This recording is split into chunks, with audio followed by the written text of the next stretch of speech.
Hello friends and greetings for the day. Welcome back to another tutorial on ISTQB Advanced Level Test Analyst Certification.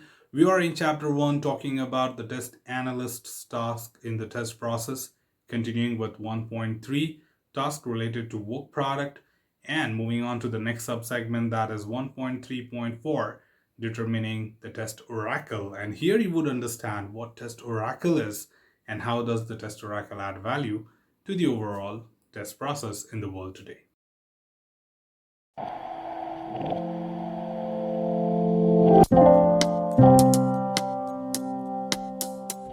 On a high level, we do understand what challenges are we facing with respect to determining a test case. Of course, writing test cases are not a big challenge, but when it comes to defining the expected result of test cases, it does become a challenge. Now the question is, why would I have challenge to write an expected result? Isn't that we don't have the requirement understanding? Of course we do have, but for that you need requirements clearly defined. When the requirements are poorly defined or not well defined, we do have problems understanding the expectation of the system, and without understanding that, a tester cannot write expected result of the test cases. So indirectly, I'm trying to say that today we are in the world where we are talking about high level requirements. We are talking about requirements which are not detailed, and this can create a lot of misunderstanding among the test engineers, and that becomes really troublesome to write a precise expected result for the test cases. And that's exactly what we are referring to when we talk about the test oracle problems. So for that, you need to understand what test oracle is and then what test oracle problem is. So let's get into that. And of course, the test oracle is needed to determine the expected result in dynamic testing. Ideally, the test basis will provide the test oracle, which is basically defined as a textual or a formal specification. Human experience or knowledge about the test object can also serve as a test oracle. So in simple word, test oracle is any such document which can create an information or understanding that what the expectation of the system is. So when you say test oracle, why don't we call it as a requirement? Because sometimes this cannot be a requirement. It could be anything else. For example, it can be a user story, it can be an acceptance criteria, and I hope you understand that. Now, when you're talking about acceptance criteria, it's a part of user story. And sometimes we do derive test cases directly from acceptance criteria. Now, I don't call acceptance criteria as a requirement as such, right? It's just the criteria defined by the business to accept the story back from you when completed. And that is where I can say that acceptance criteria becomes my test oracle. Or could be the experience of the test analyst or test engineer, which certainly, or this person certainly knows what the product is all about or how this component should behave. And based on that experience, we can also write expected results. So it's not necessary the test oracle can be only in written format, can be in virtual format like an experience of the test engineer. Also to add here, an automated test oracle may be required for cost effectiveness reason. Of course, where the inputs are automatically generated or human oracles are costly.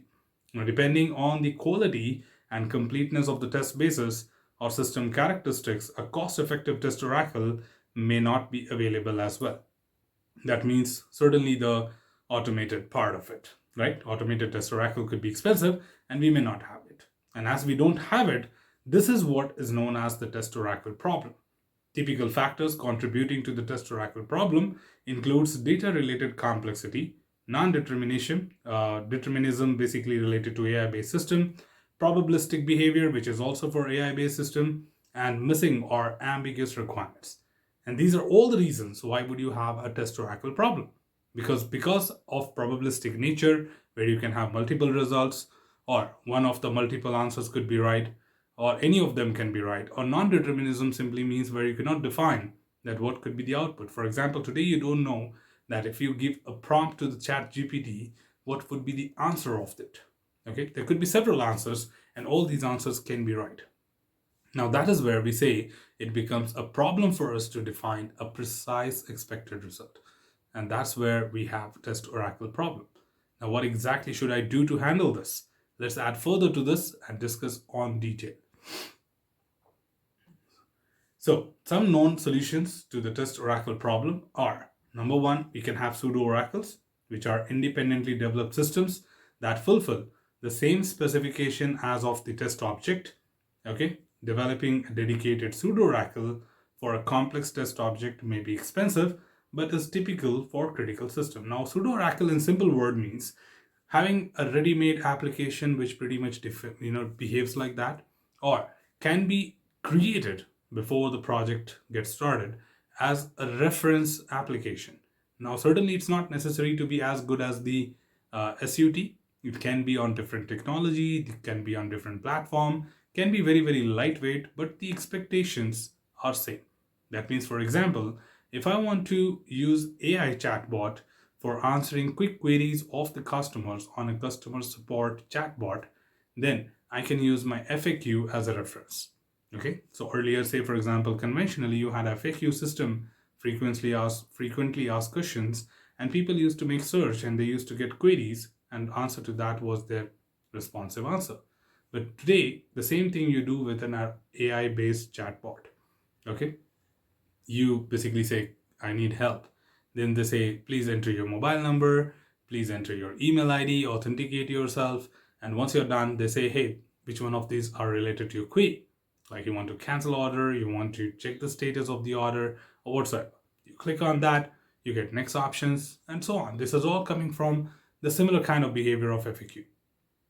Okay, so you can certainly say that a FAQ traditionally built on a web application like HTML can be referred as a pseudo-oracle for an AI-based system which is going to answer people query.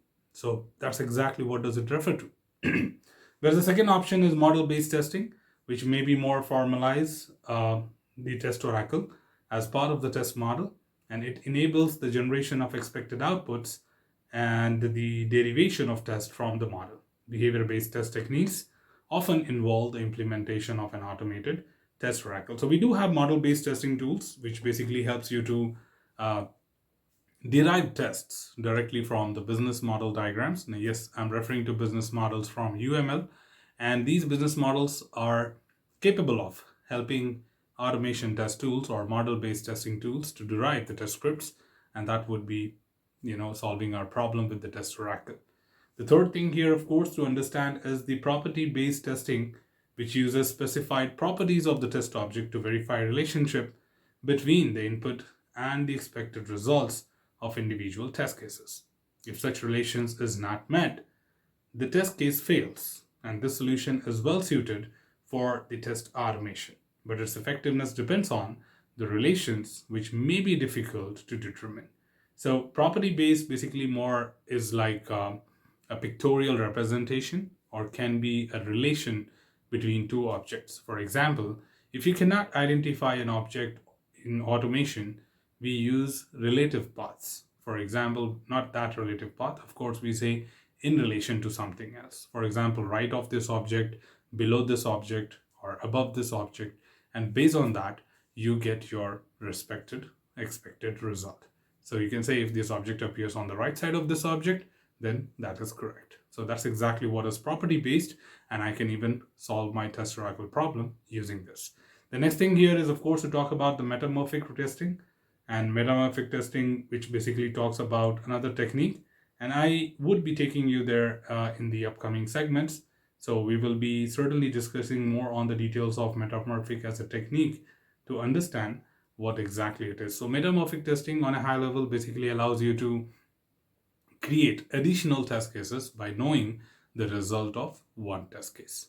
Okay, but again, what it is all suspense. So we'll come to chapter 3 and talk about this technique in more detail with some practical exposure. The last point, of course, is human oracles, and uses the capability of humans to determine the expected results. Human resources may be costly because here the experience matters and can be scarce. However, human oracles are preferred in some test approaches like exploratory testing. So you know very well that when it comes to experience-based testing, the experience of the tester matters. And here the tester knows what should happen if I do this. So here, when we have poor specifications, and thus we have test oracle problem, we prefer using human experience to define that what should happen in these cases. And the test cases are written on a very high level, so we don't write the clear expected result. Rather, we say That expectation is this is what should happen on a very abstract level. And then the experience of the tester determines whether it was fulfilled or not, whether it happened as expected or not. So again, the human experience could be another element which can help us to resolve this issue. Finally, to conclude, assertions may be built into the test automation code or in the test object itself to implement an automated test oracle, and they are executable statements that verify the state or behavior of the test object. When built in the test object, they usually only verify what is necessary for the continuation of the task. So given that we all understand what automation is, if you are new to automation, you should understand an assertion is more about a verification step where we feed in the expected result, and while runtime of the test, the automation tool compares that expected result to that of the actual, and if matches, it results me into true. If it does not, it results into false. And that is where we understand that these automated assertions could be another way by which I can look forward to resolve my test automation problem. So put together, there are a lot of ways by which we can resolve the issues related to a test oracle, but you need to find the most significant, cost-effective way which works in the best way according to your project and product characteristics. So that's all from this particular tutorial, team. Should you have anything else, feel free to comment below. I'm always there to address your queries and answer them well. Till then, keep learning, keep exploring, keep understanding the context. Thanks for watching the video, team, and happy learning.